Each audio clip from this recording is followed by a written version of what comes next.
going off. One of those guys, huh? Let's Blaming freaking. on the I'm gonna system. do an intro and then we'll keep going on the system because I got Okay. some things to say. All right, let's talk about the system. All right. See about. You might lose a lot of followers. That's or fine. gain a lot of Yeah. followers too. You know, We'll see. anti-system. Hello and welcome. This is the Nickolas Natali Show. What? I am your host, Nickolas Natali, and we have the most absolute dearest specialist guest closest to my heart, Everyone always calls me special. So I like that. Jake Korthuis. My name's Jake Korthuis. I have a brother, Parker Korthuis. And then I have mom Korthuis, Yeah. and dad Korthuis, and brother Korthuis, and sister Korthuis. And if you don't understand what I'm talking about, go watch the podcast with Parker. Yep. And I'm kind of roasting him right now. Just a Good little bit. inside joke. It's a little bit. Love an inside joke. Sorry, Parker. I'm going to ask you the same question I asked him, though. Who's your favorite sibling? Oh, I can't answer that. Nah, I love them all. There's no. You're refusing to answer a I question on the refuse- podcast? Absolutely, I have. It's my First Amendment right. Here we go. One of these guys, huh? Yeah. If he's not gonna respond to it, I'm not gonna respond to it. Is no I response a response? Yeah. I'm Wow. actively choosing not to say anything. You're speaking in silence. Exactly. Huh. Sometimes not doing anything is worse than doing something. Oh. Wait. Not doing anything is worse than doing? Yeah. What does that mean? So like let's say you see someone getting beat up in a park, right? Wham, wham, wham. You choose not to do anything. Yeah. It's worse than actually doing something, like stepping in. Can I say something But in else? this case, I choose not to do anything. But it is a response by not It is doing a anything. response. Yeah, absolutely. Okay, so you're saying inaction. You're still in action. Wow. Yeah, that's exactly what I'm saying. Let me riddle you this. Okay. Oh goodness. You see a man. I thought you were about to spit a beat right there. Yeah. You see a man getting chased, Okay. right? And the guy By what? Like a dog? No, by a man. Two men. Two men Two chasing men. each other. A 2-man chase. Okay. 2 men are chasing each other, and one of them is running in Hey-o. front, and he's like, "Help me! Stop him! Help me!" Yeah. What are we gonna do? I'm gonna help him. But what if the guy in front is actually the bad guy? What if he just stole that guy's wallet and he's and he's off and he's fooling you, so you stop the guy? I mean, then he would get me. That guy's a clever dude and deserves to get away. He got me. He Really? tricked me. I'm gonna go stop the other guy. Absolutely. So you're gonna do what your heart? Yeah, I'm gonna Feels do right. what common sense tells me to do. Because I think about that all Is the that time. what you would think too? No, I wouldn't know what to do. You're a crafty little guy. Because I would think in my head, I'm like, this guy's trying to trick me. and It he's- sounds like you've planned on robbing someone before and figured out how to get away with it. Stop this old lady! She's trying to steal my purse. Connor Walker. Come back here. I would tackle that old lady then. Dang. Absolutely. She's Down a the goner. gut. Yeah. Not today, Betty White. Yeah. Think stop- again.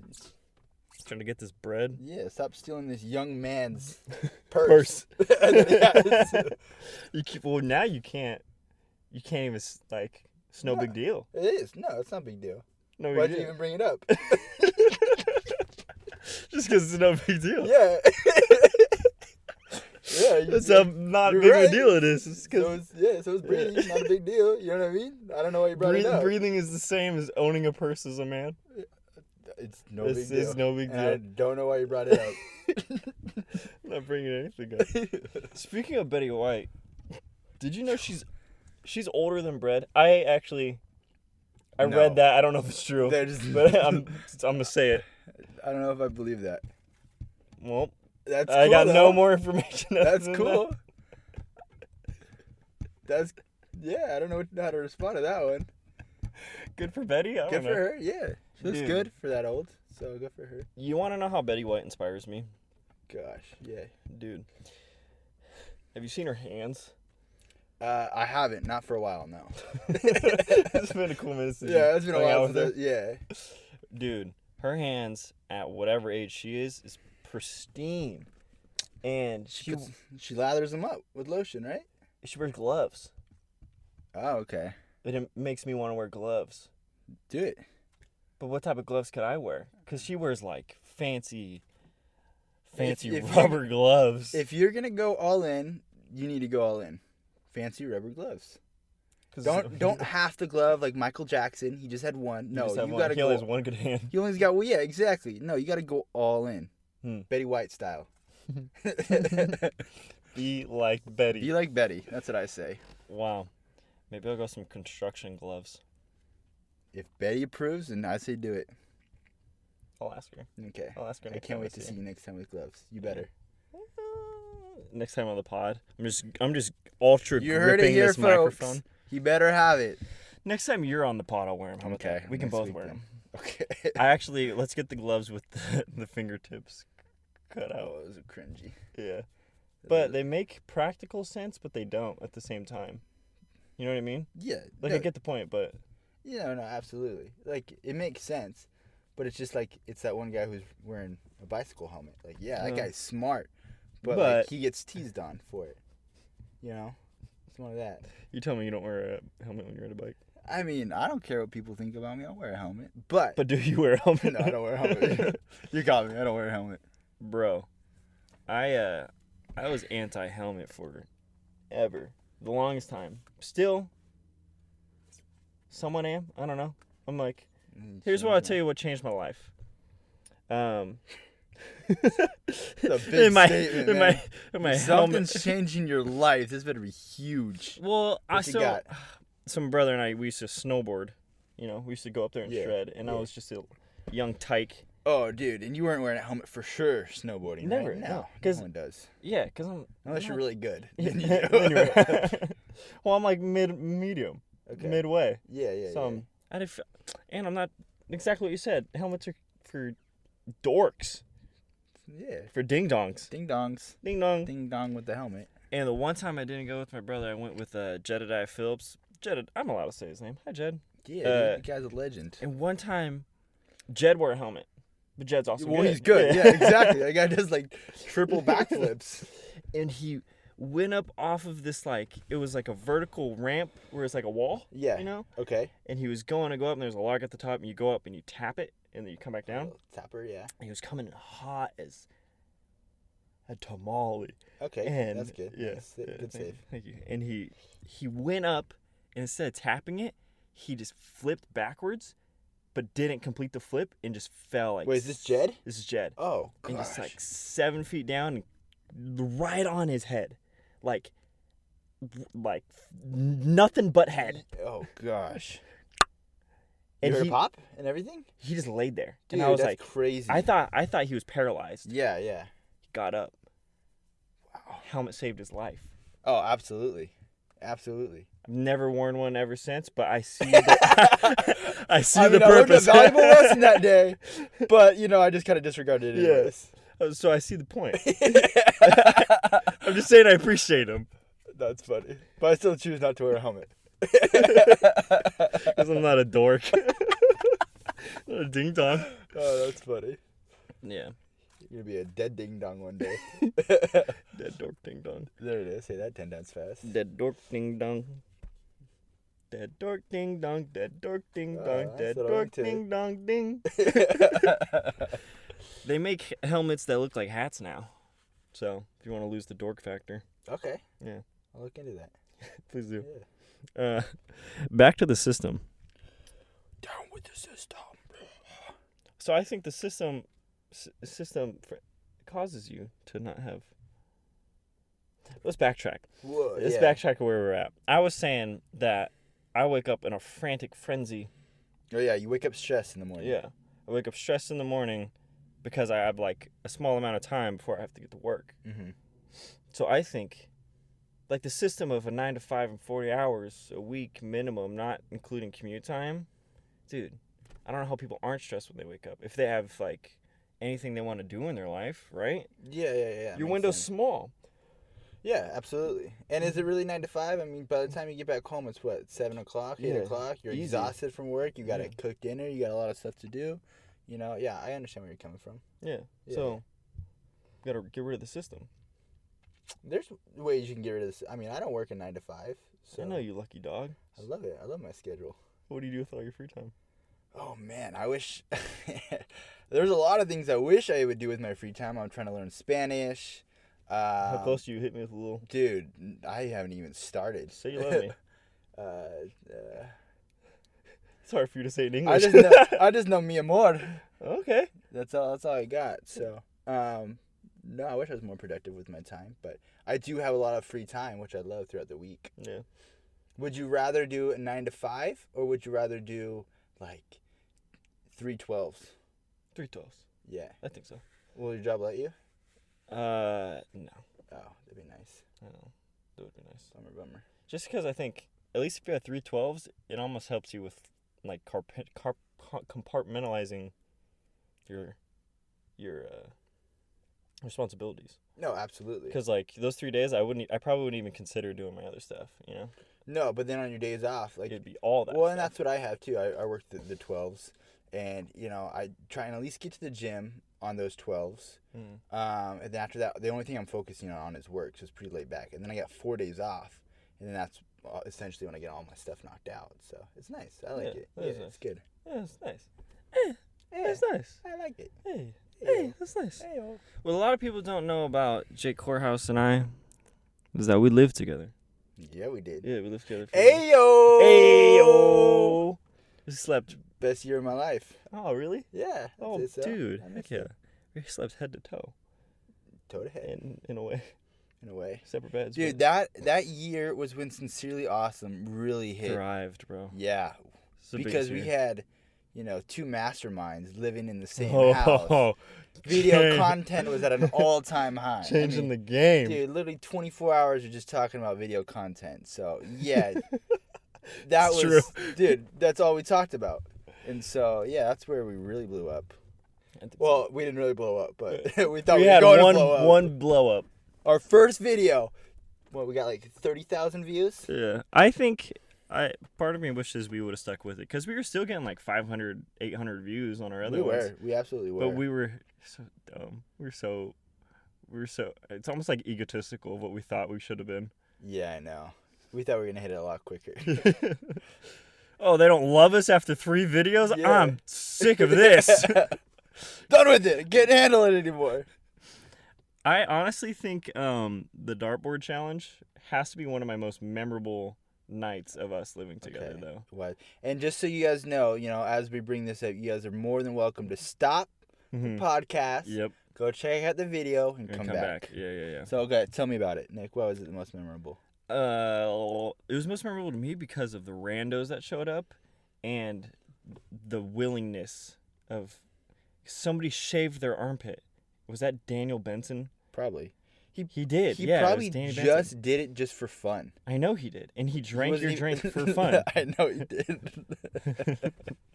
A legend. He was a legend. And somebody jumped in the pool and we didn't know them. Oh, yeah. Fully clothed. We need to show that part. We're going to do a part 2 because we had so many people just walk into our apartment and just start joining along. Yeah. And then it got to the point where we were done with the video, but these guys loved the Dartboard challenge so much, they just did challenges on each other. And we just left. And we came back like an hour later and they were still slapping each other and drinking these nasty drinks. Dude, the game's over. This wasn't fun to do, but they just loved it. We're doing it for content. We're going to like this life. Yeah, no one's recording you guys anymore. You guys can stop. Stop drowning him. Get him up. He's not moving. Yeah, man. That's the thing with those challenges, though, is like they weren't, like it's not your average truth or dare type challenge. It was like stuff really no one wanted to do. Yeah, exactly. Well, shave your leg. It was on there. Shave your armpit. All that, yeah. Drink a nasty concoction. So, I mean, we had me, Nick, and Kyle all, wanted to maybe get back at each other a little bit. And so, let off some heat. And so, we were kind of ruthless with the challenges. Oh, yeah. So, flex for 10 minutes. That was the easiest one. That was the easiest one. I'm not going to lie. I try that from time to time just to see how I would add up to that challenge. And, dude, I think I'd probably go down. Like, I'd probably. Kyle did like a champ. Yeah, he did. So, check out the video. Check out that video. But the reason I bring it up is because there was a moment that... yeah, why did you bring it up? There was a moment. It was actually... No. Hold up. Hold up. Wait a minute. You gotta wind back the tape. You were so you were at CBU before I was at CBU. Yeah. In my freshman year, you and Kyle gave your testimony to Tower Hall. Yes. Which is a dorm room. I wasn't in Tower Hall, but I got invited to go listen to your testimonies. Prior to that, I had never heard your testimony before. Okay. But I felt like I knew what you were going to talk about because of how you live your life. Oh, wow. Is that interesting? That's awesome. No, I didn't. You never told me that before. But I think it's because you and I had related in this way. I didn't know to the extent that it was, but... Gotcha. So, and I do want to talk about this. Not this. My hands? No. My Betty White hands? Yeah, you throw some gloves on those bad boys. Freaking... So, I thought you were going to talk about depression because of how happy and, like, others-focused you were. Okay. Like, all the time. Yeah. That whole time. Okay. So, I want to rewind the tape even more so. Wow. Okay. Yeah, we're going back. We're going way back. First of all, I'm going to let the bowl cut slide. I was going to bring that up. No, you should flash a picture. I think that they should know that I made it from the bottom, and I'm this man rocked the bowl cut coconut head for 3 years. My dad didn't want to pay money for a haircut, so he did it himself. Did he throw a bowl on it? No, he just said it can't be past your eyebrows, and it couldn't be past your ears, which is a perfect circle around. So I had a sweet coconut head bowl cut. Yeah. I thought I was rocking it. Yeah. Little did I know I was... You were rocking it, bro. You know what? I was confident. I was happy. That's all that mattered. I loved it. I love that it was part of your life. It was part of my life. Yeah. and your brothers too, yeah? Everybody had a bowl cut. Oh, dude, the whole family. We're the bowl cut boys. Bowl cut, dude. It was rough. My dad learned that from his dad, so he's rocking a bowl cut for a while. So that's hilarious. Can't wait till I have kids and bowl torture them too. Yeah. Yeah, it's only fair. It's that Dutch mentality, man. We're gonna save money any way we can. Save money, get bowls. Get bowls, yeah. So post bowl cut. Yeah. Can you talk about what time of your life did that sort of hardship start? It was definitely my sophomore, junior year, and it's just been a compilation of a couple of different things. One, my family had really been trying to have a girl. Mm-hmm. You know, we had three younger boys, and of course we want a princess in the family. Yeah. So, my mom ended up getting pregnant, and ended up having, Brooke, what's her name, ended up having Down syndrome and only, lived for 2-3 days. Oh, no. Yeah, so there was that. My mom ended up having cancer again for the second time. First time, we're like, all right, cool, it's good, like, we're clear. And, like, as a kid, I'm like, all right, like, the doctor said it's done. It's done. You know what I mean? And then it comes back, and it's like, whoa. Wow, that really hits your innocence, doesn't it? Like, that goes deep. And so then there was that. Of course, puberty is always hard to go through, and I was a late bloomer. I was like 5 foot in my sophomore year of high school. So, it was hitting hard at that point. And so, I don't know, it's just difficult time in life with everything going on. So, but I mean, from that experience and just being so down and being so lonely, it definitely changed my attitude to where I'm at now and just loving life. Like, I could be back in that scenario again, and I'm not. And so whenever there's little issues in life, I just take it, for what it is and just keep moving forward, because I remember I was in a way, worse place in life. And so I'm just glad I'm not there anymore. And I appreciate, where I'm at today. So, and I think that's why I got into the career that I got into, working at AMR and being a first responder, is I get to go and meet with people on their worst days of their lives. And sometimes it's not like medically induced, they're not having a heart attack. Sometimes it's just like someone to talk to. Yeah. And I remember at times like just wishing I had someone to talk to. And so these people are calling 911, like, if you're calling 911 for like, because you just need someone to talk to, I mean, that kind of just goes to show like the state of mind that you're at. And so for me, the best medication I can give is just talking to you, because that's what you want to do, is you just want to be heard. And so it's definitely opened up my eyes, and I'm loving the career that I'm at right now, being able to be in that position and just talk to people and be there for them, because people have some crazy, crazy, crazy lives, and people are so strong. But there's a lot of stuff that people go through that will break you down, and so being able to be there for those people is just a dream come true. Absolutely love it. Yeah. So I don't know if that's where you wanted to go with this. No, but yeah, no, I was just speaking from the heart. I like that. Thanks, man. So how'd you snap out of it? I think the biggest thing was for me just talking to people and kind of talking to my dad, and, and being like, "Hey, Dad, this is how I feel. Like this whole situation just kind of sucks, and this is where I'm at. I'm depressed, and and just being able to talk to people and having a community, and like going to church and relying on God, and knowing that He'll be there for you, and knowing that He does put you through challenges, knowing that you're going to overcome those challenges and use those challenges to then, one, help other people and just grow stronger, one, in your faith, and like I said, two, to be able to share your experiences with others.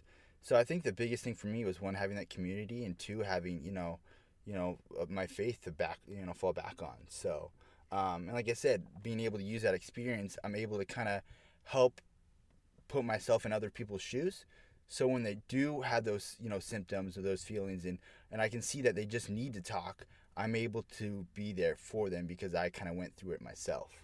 Yeah, that makes sense. So, and I've had a couple friends who, have reached out to me, and I feel like I said, God's put me through those challenges to be able to be there for those, for my friends. So, it sucked why it was happening, but I mean, overall, I'm glad I'm where I'm at now. I'm glad I've been able to help people from it. So.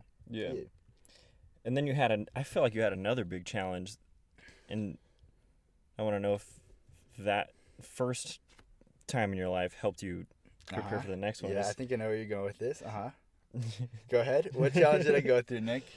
Dude, your leg, man. Dude, my leg was shattered. For everyone who doesn't know, I was out riding my motorcycle with my dad my sophomore year of college. Yeah. And I had a mechanical issue on the bike to where the throttle was just revved to the max. Like, didn't matter if I was revving it or not. It was just, I was like fifth gear pin going probably 40 miles an hour. Yeah. And I had a canyon coming up, and I had to, make a sharp turn, and my motorcycle's pinned, and so I had to hit front brake, I can't even speak right now, and clutch. Threw me over, and then I woke up, and my leg was just on fire. Literally on fire? Dude, no, that's what it felt like. Oh. No, it wasn't on fire. I was like, holy crap, I didn't know that. Add to the story. Yeah, it was on fire. It was awesome. I fell in a volcano. Yeah, and it definitely hurt. And so, but like I said, I was just thankful at that point, after going and having the surgery and everything, just being able to, that I was alive. You know what I mean? It could have ended a lot worse. And believe it or not, I was actually extremely happy during that time. Yeah. And I thought back to my experience back when I was in high school. I'm like, all right, Lord, dude, what do you want me to learn from this, and how can I portray your love for me through this crisis? And so I just had just a positive attitude, and while people were, were trying to help me out, I was like, dude, I'm good. Like, what do you need me to help you out with type thing? You know what I mean? Because I was like, the Lord's using this situation right now to be able to help others. You know what I mean? And I want to portray my strength in Him through just the way I act. And so I was, believe it or not, I was happier than ever. Yeah. So, and it, like I said, it really drew me back to that community as well too.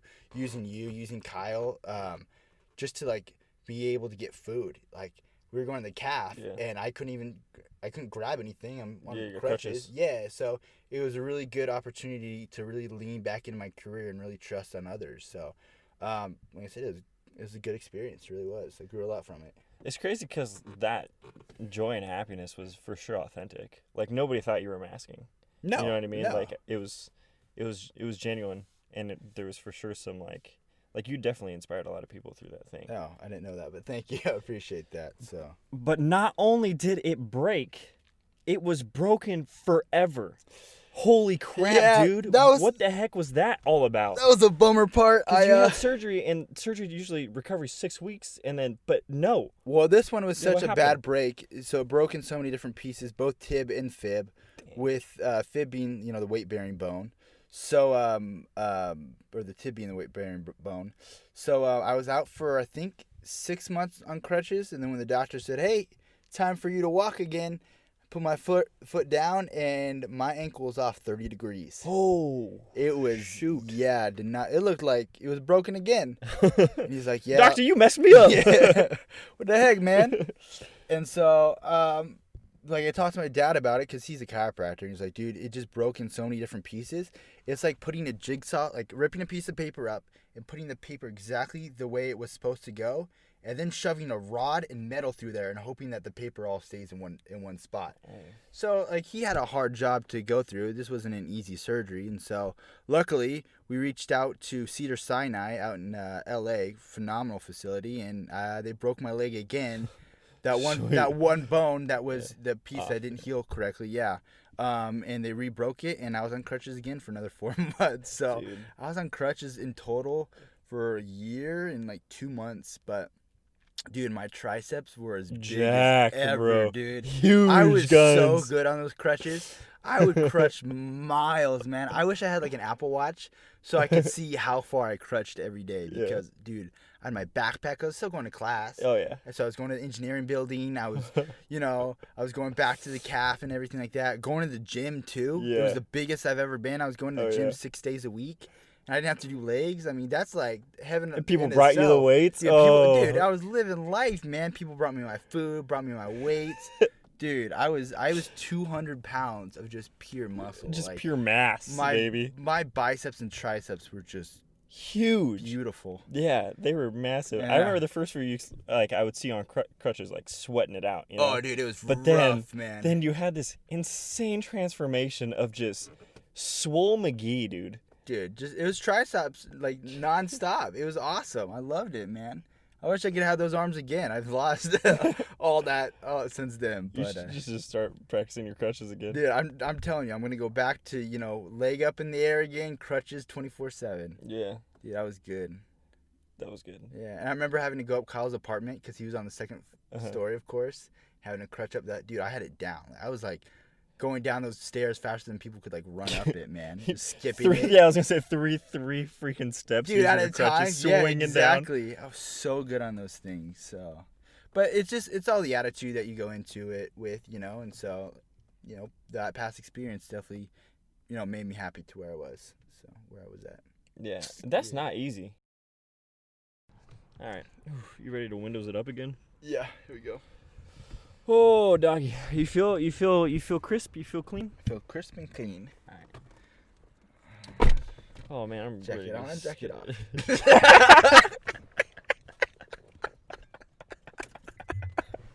That's gonna be stuck in my head all day. Jacket off. Hey, jacket off. Jacket off. Hey, jacket off. Hey. Oh man, it's back to being hot in here. Yeah. Oh, I can't take the hat off.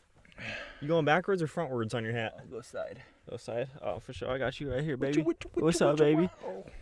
All right, Jake Korthuis. Jake Korthuis. Mm-hmm. Let's chat more about your. You know what? No. We're not gonna get into AMR stories quite yet. We will. Ooh, I like those. Those are good stories. Yeah. We will though. So we're in like the college vicinity right here in the vicinity of our conversation, and so you graduated as a civil engineer. Oh yes. You've had a ride. I have. Bro. Yes. Was that it? Or... You got a ride. Yep. I got a ride. No. Yeah. No. You've had a ride because you went to school for civil engineering, grinded it out for some time. Yeah. And then you're like, yeah, I'm gonna reevaluate. Basically, I was going through college and had done 2 internships, and I just didn't really care for the work, to be honest. And I didn't know what direction I was supposed to go. Yeah. And it was actually funny because it was when I broke my leg. Mm-hmm. And I was out in the middle of the desert. My dad had to leave me to go get cell reception. And so, like, I'm stressing out. Crippled out in the desert. Yeah, dude. I'm like, dude, is my dad even going to come back for me? This guy's got a broken leg. He's useless. Yeah, I love him, but he knows medical bills are going to be expensive. He could just ditch out on me right now. Yeah. Who knows? So, like, I'm stressed out. I'm in pain. Like, this just sucked, you know? I'm not gonna lie. I'm crying a little bit. I'm tearing up. So, dude, it was just, like I said, one of the worst days of my life. And then the fire department comes in. Yeah, these awesome guys come in, calm, cool, and collected. And, like, dude, you're gonna be fine. Like, don't worry about it. Like, we got you. Nice. They picked me up. They cradled me. They nurtured me. They gave me my bottle. And, dude, they just made me feel like I was gonna be okay. And I was like, this is what I want to do. Yeah. This is like, with all my experiences, like, this is where I need to be at right now. Yeah. So, but I'm the type of person, like, hey, I like put my mind to a goal, so I was going to finish that degree no matter what. I've already put 2 years in. So while going to school, I also picked up, I worked full-time at In-N-Out, living on my own, was doing 18 units at CBU, and then also did night school as an EMT. Because I knew as soon as I graduated from college, I wanted to pick up a job as an EMT and start getting hours to apply for the fire department. Yeah. So that was a big switch up. So my parents were shocked. I think everyone was shocked. They're like, dude, why are you leaving civil engineering? Yeah, civil engineering, this prestigious, degree to be an EMT, making minimum wage. Yeah. Dude, this is what I love. This is what I want to do. Yeah. And so, it's this big switch up. That takes some cojones, bro. Like, yeah, it does. Yeah, it does. Absolutely. So. And no, like I am. That's very admirable of you for sure to like not just be like, I'm just gonna stick with civil engineering because that's what I got a degree in. It's like, no, this is what I care about. It's what I want, and it's like, you get to take care of other people, you know. Yeah, absolutely. I get to do the same thing that those guys did for me. Yeah, dude, that's awesome. And so your family was shocked. Did you have any pushback? Oh, everyone gave me a pushback. I had like, what are you doing? Like, you're wasting your time. Like, you had this degree. You're gonna get hurt. Yada, like, just anything you can think of. Probably like what you're thinking right now in your head when I said that story. Was the same thing that I heard from other people. This guy's an idiot. I'm making $150,000 as a civil engineer right now. Yeah, and now I'm making $13 an hour, but it's good work. And the thing is, like, I have a backup plan too. Worst case scenario, so I always have that. So I'm hoping to get picked up here soon. Yeah. All right, let's dive in. Let's do it, dude. AMR stories, baby.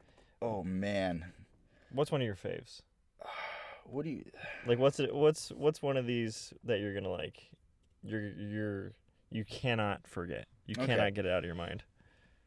We had ran this one the other day, and we got a call for 2 kids being ejected from a vehicle, and we're like, oh shoot, like this is like an injection, like that's serious. That's serious. You know, the amount of force that you need to get ejected from a vehicle, to fly out of a car, is crazy. So we're like, all right, time to like gear up, like let's do this. You know what I mean? You got to mentally prepare. So I'm driving there. I'm going to code 3. Yeah. I get there and there's like 5 engines on scene. Like everyone's there. I'm like, oh my gosh. Yeah, this is serious. Yeah, this is serious. And then I get there and I see the vehicle. And you could see, like, the brake marks. It was going through a residential neighborhood. And it crashed into someone's house. Completely took out their front, like, entire front yard. Their fence, everything. Just obliterated it. Yeah. And then there's the car. There's, like, on the other, like, property. Just destroyed. Yeah. And so we get there. We're like, all right, like, what do we need to do? And they're like, oh, here's the 2 kids right here. Oh. And we're like, all right. Like, that's fine. Good. Like, they're fine. Like, they're talking. Everything's good. And so, we're listening to the story of everything that happened, and these 2 kids ditched school. They pulled themselves out of school. I don't know if they pulled themselves out or they just ditched or whatever. They took their mom's vehicle while she was at work. They snuck to her work, grabbed her brand new car. Oh, my gosh. Yeah, and went on a joyride for whatever reason. Yeah. Just thought they were the coolest kids ever. And we're going 80 miles an hour in a 30-mile-an-hour zone. Oh, my gosh. Came flying on a curve and crashed into this house. Absolutely ridiculous. So I, as a kid, like, there was one time I was riding my bike and I crashed in my dad's car and I had to tell my dad later on that night. Yeah. Like, I was freaking out. Like, the worst punishment you could get is having to tell your dad what you did. Like, that's the scariest thing of all time. You know what I mean? And so, like, we're waiting there, and obviously they didn't need medical help. Like, we had ruled everything out. Like, they're good to go. But you're underage, so legally we have to take you to the hospital unless a parent or guardian can get here, and they can sign off on, like, us not taking you. So we're waiting around. Mom's coming. I was like, yes. she's justice. Gonna lay down the law. Yeah. They're gonna be crying, like, you know, because they deserve this. You know Yeah. what I mean? Oh yeah, going 80 and a 30. Yeah, and stealing their mom's brand new car. Yeah. Like all this stuff, it just added up. You know what I mean? Like I was scared. I for couldn't them. even imagine. One, I couldn't imagine the fear I would have driving Yeah. a stolen car, not having a license, and crashing somebody else's property and going 80 in a 30. All of it. All of it scares me. Imagine telling your dad that. Like, no. Like, I'd rather just send me to jail at that point. Like, that's what I Juvie want. sounds great. Let's do it. Exactly. So the mom gets there, and I'm like, all right, here comes the beatdown. And the mom's just bawling her eyes out, and I feel so bad for her. Yeah. And the kid goes, don't worry, Mom, it's not a big deal. Oh, my goodness. Like, how are you going to speak out to your mom like that? You just destroyed her car. And then the cop goes, hey, don't speak unless spoken to. You're in deep shit right now. Yeah. I don't know if I can say that on here, but I'm saying. Yeah, you can. And they go, it's my First Amendment right. I can speak if I want to. Oh, and just the attitude and how they didn't have any remorse for what they did and how they could have killed someone just drove me crazy. Yeah. So I feel bad for that mom. So we ended up leaving the scene, and yeah, both me and my medic wanted to hit those kids and put some sense into them. Awful, man. Hey, boy, you go square up right here. Let's go. I'll teach you a lesson. Get over. I'm going to give you a timeout. Get over here, huh? Get in the ambulance. I'm going to tie you down on the gurney. I'm going to give you a lesson. That what you want? That's exactly what I was thinking. Say you're sorry to your mother. Say it. Say it. Say it. Like Michael from The Office. Whack! Whack! He's spanking his nephew. Stop it. Stop. Unacceptable. Dude. Yeah, crazy. But they were, I mean, more of the story is I'm glad they were okay. You know what I mean? Glad, yeah. I mean, the thing with that stuff is like you just pray to goodness that 2 years, 6 months, 3 months, something clicks in their head that like, oh. Yeah, exactly. Like, all right, you messed up. Like, Yeah. I was a punk to my mom. Yeah. And hopefully you can share that story and like super close with her, 20 years down the road. Yeah. But you just pray for that. So. You can only hope. Yeah, exactly. You just get back in the rig, you pray for him, and you move on. I can remember one time that I lied as a child and remembering the fear of getting caught. Yes. Or like What did you do? Did your mom tell you like, oh, when your dad gets home, you're gonna have to tell him what you did? Actually, you know what? This is like an innocent one. I did have one of those before. Oh, those are the worst. Yeah. This one was like, we used to have a pool. And, like, we used to have to turn on and turn off the pool so it would get clean. Okay. And my dad was like, did you turn off the pool? And I was like, yeah. And he could hear it running. Like, in the backyard. The old motor just turn it. Yeah. He's like, I just remember this serious, like, pause of, are you lying to me? I was like, yes. And then I ran outside and turned it off. I'm sorry. That's funny. I think my favorite story with my dad was when I was younger. I was a super picky eater. And he loved making these eggs and toast, and he put the eggs on the toast, and I just hated it. I don't know why. It was awful. It was disgusting. But he's Dutch. He's going to do it his way. He's not going to change. And so he goes into his bedroom, and he's, getting ready for church or something like that. Yeah. I'm like, dude, this is nasty. So I go and I just toss it straight in the dumpster. Yeah, it was nasty. You got a big fat dumpster in your house? No. A trash can is what I meant to say. And of course, I throw it in the kitchen trash can. I'm like, come on, dude. man. And I don't throw anything out. Yeah. So my dad comes out. He goes to throw something away. He sees it. Did you eat all your food? Yeah, Dad. I ate it all. It was so good. I loved it. He's like, get over here. So, oh, no. He takes my You could plate. feel it down here in your chest, huh? Oh, man. I just wanted to be out of that house. And he goes and he takes all the pieces of egg and toast from the trash can, puts it back on the plate, and goes, eat it. No, he doesn't. Sit here. He does not. You're going to finish your food. We don't waste food here. I worked my job to pay, to get this food for you. You're going to eat it. So I sat there and I ate. It was already nasty before. Oh, you threw it but now you got slobs with just everything in eggshell. Yeah. Yolk. And of course, the trash can was full. It wasn't a yeah. brand new trash bag.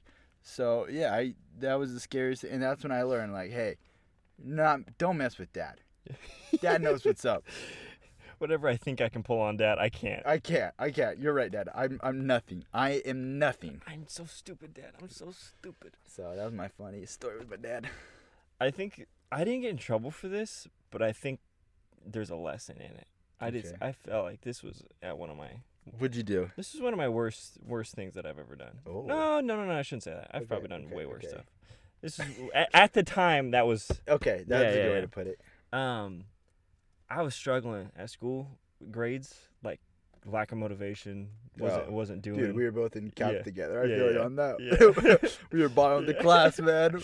But I just remember like, I didn't want to do work, didn't want to take work, whatever. And somebody stole the test, the anatomy test. Oh, I'm sorry, I shouldn't say the subject. Yeah. I already graduated. Yeah. What are you gonna do, Mr. Huffine? Just kidding. You could probably revoke my degree. So somebody stole the test and sent it to me, and I was struggling with my grades, but I like wanted to be on like the good side of my parents. Okay. Because I was like, it was causing a little bit of trouble, and so I went up to my mom and I was like, "Hey, Mom, bet you I'll get an A on the next anatomy test." You bet your mom. Yeah. And we like bet on something that I wanted. Actually, I thought it was just like, finagling. hey, like no. like I was innocent. like, I was trying to like earn. Not her... only am I gonna cheat and get an A, folks, I'm also gonna take money from my mom. Exactly. So I was trying to earn back her respect of her son who's going off the deep end, and then 2, I was trying to get something else for myself. So what'd you get? Well, hold on. So I had the test on my laptop, so I was just gonna memorize the answers, you know. Yeah. And my mom and I shared the laptop at the time. And so she came into the kitchen to use it, and like the anatomy test was right there. Yeah. And I'm so stupid because I feel like if I wanted to get out of this, I'm stupid because I should have just said it's a study guide. It's a practice test. I didn't. I folded, bro. Oh, wow. She was like, you're going to come. The power was too much. Dude, you were just I couldn't handle it. I couldn't handle it. Well, I think it was because of how she like framed her question too. She came into the room and said, "You're going to make a bet with me where you already have the test." And she wasn't even mad about the cheating. She was mad about the bet. Because that's like a liar, pretty much. It is. Yeah. And so I was just like, fraud. You can't. I was like, yes. And then she just pissed. That was it. That's all I remember. She got mad. I memorized the answers. Yeah. I did good on the test, but I didn't. I think I actually only got a B, and I had all of the answers. And I tried. That's fine. You weren't even just like, I can't get 100, so I'll get like a 92. No, I was like, I tried my best. I cheated, and I only got a B still. That's where my intellectual was probably at the time. My intellect. That's funny. And then I see you in college. You just study like 12 hours a day. How it changed. Hey, that's wild to me. Yeah, I know. That change was night and day. Night and day. You were like, made me want to study. Wow. Yeah, you were on it. Dang, get the study bug. I don't know whether I don't know whether because I didn't want to go to college, and I didn't know if, like, starting out, I don't know if my motivation, because I wanted to graduate early, because I didn't want to go to school. You know? Okay. Like I wanted to just bang it out. Yeah. But somewhere along the line, I, like, started taking it seriously. Yeah, you did. Yeah, and I don't know where you were like going to teacher's office hours and everything. Like you were in there. Yeah, you're doing a good kid. Oh, thanks. I'm proud of you. Thanks. You're welcome, bro. I'm sweating my brains. Dude, it's hot in here. Should we take another break? Break time. Break time. To-do. Hallelujah. Get me out of here. We're almost there. Check it on. Check it off. Check it off. Pause. And we're back. Where's your mic? Drop the mic. Flip that mic. I'm flipping the mic. Not that way. Put it in your mouth again. Eat that up. Oh, man. That was my bad. Oh, golly gee. We got freaking Wagoneer over here coming in hot. Okay. Jake Korthuis, we're moving on to a new-ish section of the pod. It's only been disclosed dose times. Nice. Actually, wait. I want to back it up. I'm going to give you a full-on new section, never before done on the pod. Are you ready for it? Yeah, ready. Let's do this. It's called Controversy Corner. It's where we take on. I don't know what no, take it back. I don't want it. We're playing the political game. Here we go. No. We take controversial topics and we talk about them. Okay. What are we going to talk about? Here's the controversial topic. All right. So let's say okay. a family goes out to eat, takes a family out to eat. They have just enough money to afford. A family takes their own family out to eat. Okay. A mom and a dad takes their children out to eat. Okay, all right. I don't know. A family takes a family out to eat. A family, their family, a family. Okay. Our family. A family goes out to eat. A family goes out to eat. Yeah. And they have enough money for the meal, but they don't have enough money for the tip. Is that okay for them to still go out and eat? Oh man, you're bringing up tips. Personally, you want to know what my opinion about tips? Yeah, I do. I don't even think we should be tipping, to be honest. And a lot of people are going to hate me for that. But, hit me. I think if, like, I don't know, like, In-N-Out, like, our like, whole thing was, like, to give the best possible service to the customer. Right. The customer's always, like, already paying for the food. Right. They paid for the gas to get out there. Yep. Why are we going to charge the customer even more and make them tip us? Yeah. Like, I'm sorry. So we weren't allowed to take tips, and I 100% agree with that. Like, why am I going to pay you to do your job? And I know a lot of people are going to be like, well, you know, like, that's how we make an income and stuff like that. It was based off tips. Well, then it shouldn't be from the company. Like, if that's the case, then, like, your company should be paying more money and not taking it away from the customer. Because your whole goal is to please the customer. Don't make them pay more money for a meal that they're already paying for. Yeah. That's my personal opinion about tips. So I don't even think they should be tipping in the first place. Yeah, I agree. I'm right there with you. Are you with me on that? I'm with you, and because I don't know, I like want families to go out to be able to eat and not. I don't know. Because it's like imagine buying any product and then somebody just saying, "Hey, how about you throw 15% more on that?" Yeah, exactly. Hey, you know, I rang you up pretty good. Like, no, you did your job. Yeah. And like I said, a lot of people are going to hate me for this, but you did your job. So why are you going to get paid more from the customer while I'm giving you that job? Yeah. If you want more money, ask your company to put that money up for it. Yeah, don't put it on the customer. Yeah, that's very true. And a lot of times it's social. Social standard. Because even if somebody does a crap job, I feel obligated 100% to tip them every time, even if they suck. Oh, absolutely. And that's the thing now. It's like, all right, I'm just going to, what am I paying for at this point? Yeah. I'm just doing it just because? No. Yeah. And I hate it now, too. Like, they, like, put it in your face type thing, too. Like, you go to a coffee shop and, you know, you use your debit card and they point the screen at you. Yeah. And then they stare at you. They're like, no tip, and then, like, a sad face, and then, like, 10% tip, 15%, 20% tip. And I'm like, dude, you did your job. Like, no, I'm not tipping you for that. I'm sorry. And I'm sorry also that your coffee company is making each cup of coffee for 10 cents and you're charging me $5 and having a 300% profit margin on this. Yeah, exactly. And they're not willing to share that with you. Yeah, exactly. Like, no, I'm sorry.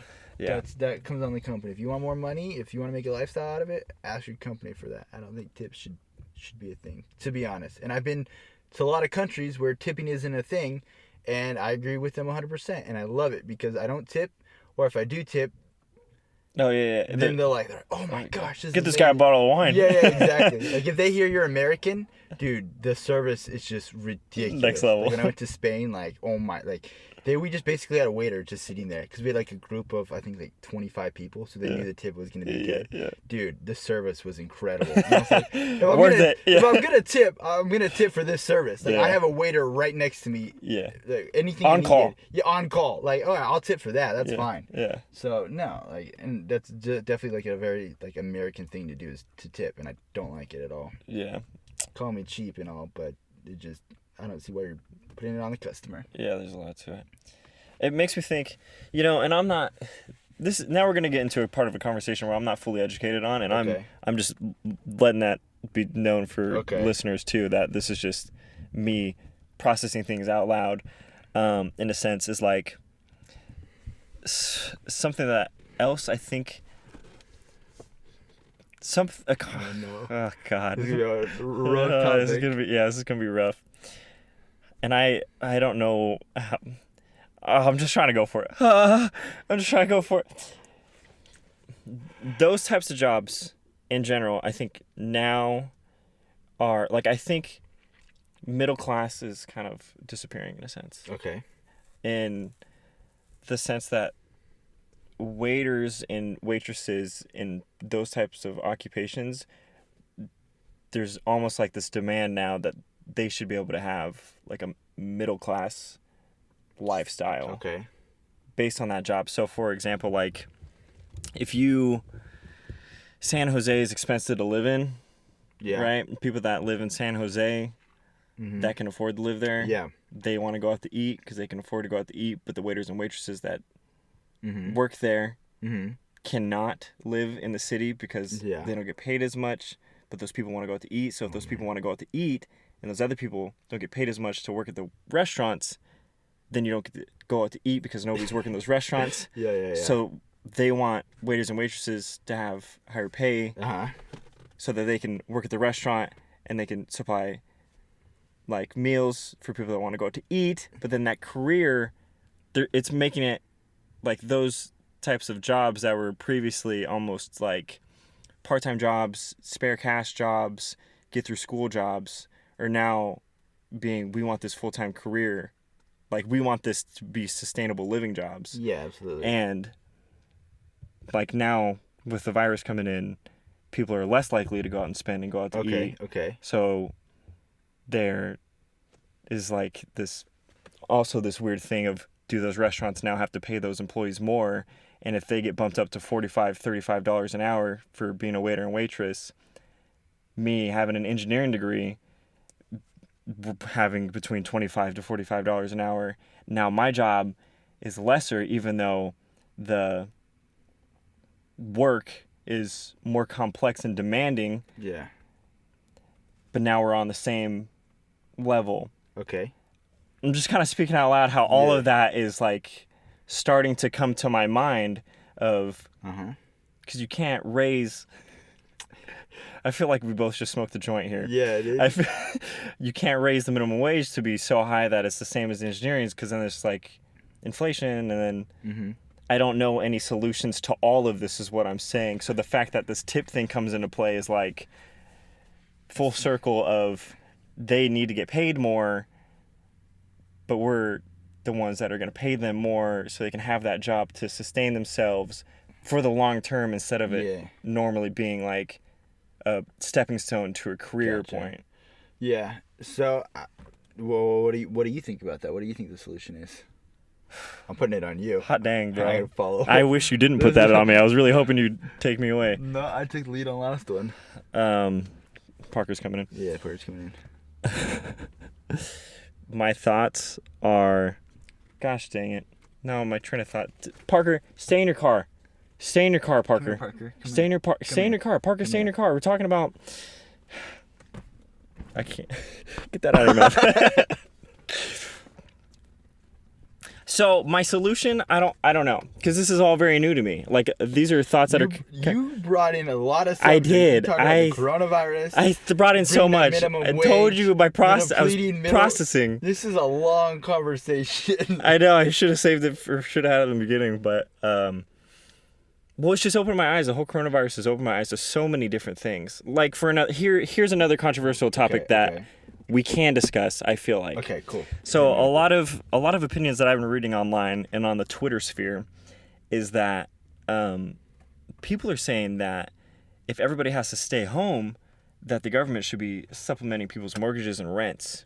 Oh, wow, okay. And I don't think that should happen. Okay. I mean, I've always lived under the impression, and like I've always lived to, prepare for a rainy day, because rainy days do happen. Yeah.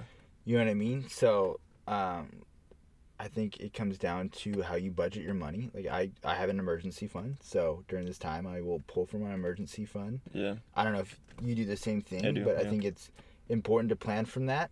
But I do understand the people who, live paycheck to paycheck and they do struggle, and I personally think, that there should be some help for people like that. Because if you have everyone just go under and you have all these people losing, houses, it just affects everyone because they're getting kicked out from their rental properties, but now you have the homeowners not pulling in money and they're having a rainy day. I think it's just kind of like a cascading effect to where everyone gets where you do pay your taxes, and I think I would, especially in California, it's so high. It's like, all right, cool. Like I've paid so much into it. During a time like this, I would kind of hope that they would help me out in that regard. Okay. Mm-hmm. Does that make sense? That makes sense. I'm fearful of because once their hands in there, they have way more control and say over all of this. Yeah. You know what I mean? Yeah. So I'd be fearful of them hopping in and they give money to the homeowners and then. But so I heard another statistic the other day, and it was from Katie Porter, and I'm gonna botch it. It was something along the lines of a very high percentage of Americans.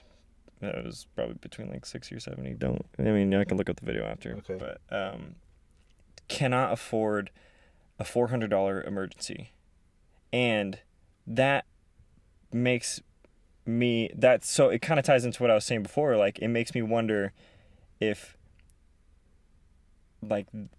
is it really that our jobs are not paying enough, but we can't increase the inflation amount to inflation? I personally think it's everyone trying to live finance. that. I think I make minimum wage. Yeah. Right? I make $13 an hour. Yeah. I live on my own. I live in my own house.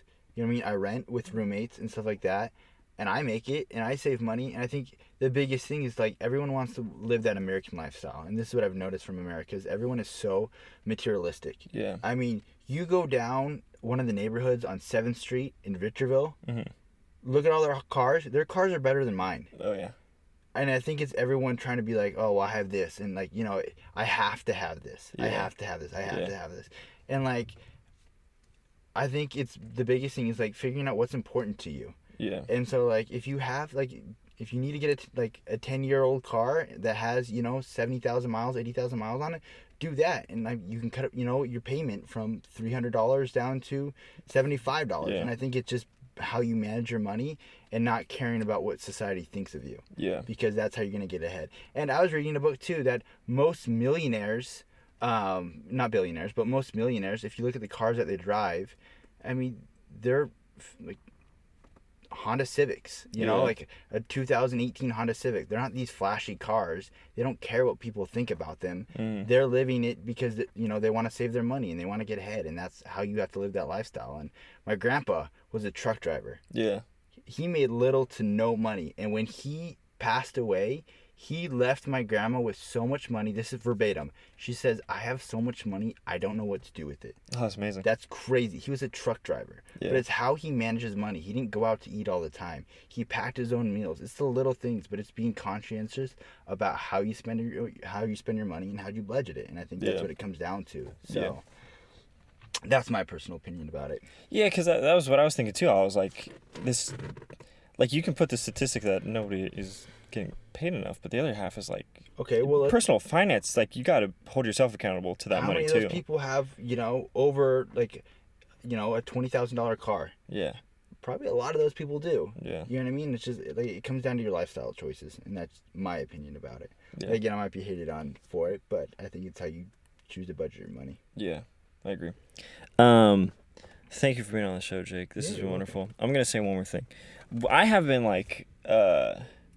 bringing up topics that are very topical and serious, kind of like this, all absolutely. Of this stuff. I've been terrified to do it because I think opinions can really be divisive at times. They can. Yeah. They can. Yeah. So I want to say that Jake and I are both learning continuously. Mm-hmm, absolutely. And although these are our opinions and what have you, we're not saying this is the answer. We're not closing our minds to... Absolutely not. And I think, like you said, the biggest thing is listening to what other people and their circumstances. Yeah. You know what I mean? When I listen to the news, I don't just listen to the, Democratic side or the, Republican side. I try to get, pieces of both, to try and get that whole picture. Yeah, and actually find the truth of it. Exactly. So, in the future, if this podcast is talking about more topics like that, please know that is in the spirit of having an open discussion, not in the spirit of, I'm going to shove this down your throat. With that being said, Jake Korthuis, man, you are just a treasure in my life. I appreciate you. You are the twinkle in my eye, Nick. Really? Yeah, you are. Little star? Big star. Nice. Supernova. Big spoon. I mean, star. Oh. What? Taurus. I'm a Cancer. Jake, where can we find you on the internet? Oh man, I am not really on the internet, but I don't think I haven't posted on Instagram in the last year. But cool. If you want to see pictures from me from about 2-3 years ago, crutches pics. Crutches, yeah. I am at Jakarooni. Okay. On the gram, or you can go back, do a little throwback, and check out Sincerely Awesome. Yeah, do it. Yeah. Or you can watch the video of me and Jake where we reacted to our old videos of Sincerely Awesome. Oh yeah. Go watch that one too. So. All right. Well, thank you. Goodbye. Bye. Love you all. Love you. Mwah, mwah, mwah. Bye. Bye. Bye. Bye. Bye. Bye. Hasta luego. Bye. Hey, Parker, say bye. Parker. Hey, Parker, say bye. Bye. Hey, who are you related to? Jake Korthuis, Mom Korthuis. There it is. Heard it here first. I roasted you. Okay, bye. Bye-bye.